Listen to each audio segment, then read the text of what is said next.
Bonjour à tous et bienvenue si vous nous rejoignez sur France 24. Les Tunisiens étaient donc appelés aux urnes ce dimanche pour la première élection présidentielle démocratique de leur histoire.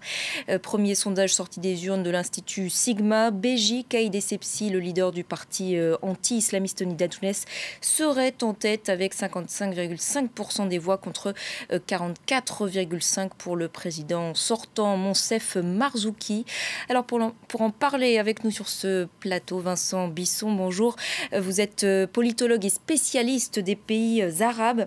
Alors, Beji Caïd Essebsi serait donc en tête selon ce sondage. Il faut bien sûr rester très prudent. Comment interpréter ce premier sondage sorti des urnes ?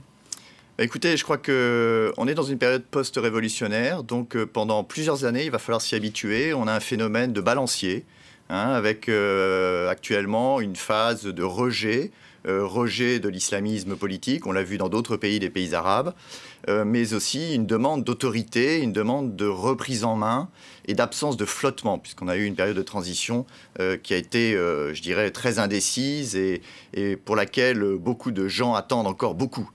Donc ça d'un côté, et puis de l'autre, donc en faveur du candidat Beji Caïd Essebsi, et puis de l'autre, Moncef Marzouki, le président sortant, qui pâtit sans doute de son alliance avec la Troïka, avec les islamistes et avec une troisième composante, mais qui malgré tout fait quand même, je trouve, si ces résultats sont confirmés, un très bon score. N'oubliez pas que Moncef Marzouki, avant la présidentielle, était taxé d'une cote de popularité extrêmement faible. Donc c'est quand même un score très élevé.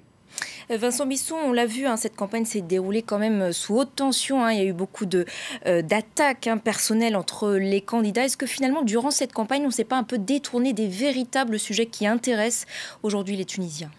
Oui, on a eu une campagne très personnalisée, avec des attaques directes aux dépens d'un vrai débat d'idées.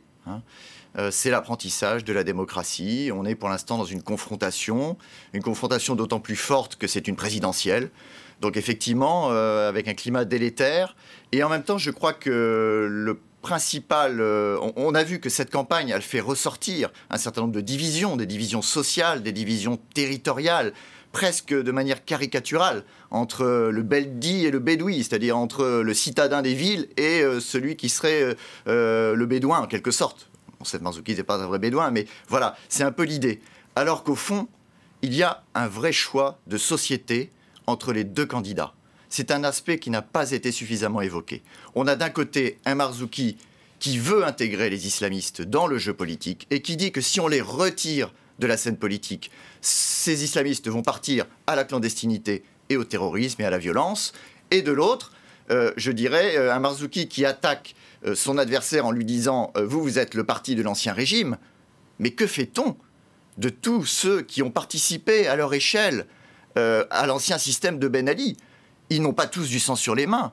Que fait-on de ces gens-là? On estime qu'il y a peut-être 20% de la population. Qui aujourd'hui en Tunisie peut me dire qu'il n'a pas un frère, un cousin, ou un père, ou un oncle qui a eu une responsabilité, ou ne serait-ce que la carte du parti? Donc on ne peut pas à la fois rejeter d'un côté les islamistes et de l'autre rejeter les anciens du système. Il va falloir demain qu'il y ait une politique de réconciliation et d'unité, alors que cette campagne a été une campagne de rejet. Et quel que soit le vainqueur, l'enjeu c'est aussi de pérenniser les institutions démocratiques du pays. Oui, bien sûr, on a déjà des étapes qui ont été franchies. On a déjà la nouvelle constitution, un nouveau parlement, aujourd'hui bientôt un nouveau président, avant juin 2015 des municipales. Mais j'ai envie de dire qu'aujourd'hui, la vraie transition commence. Cette transition, la transition institutionnelle est finie, la transition économique et politique commence.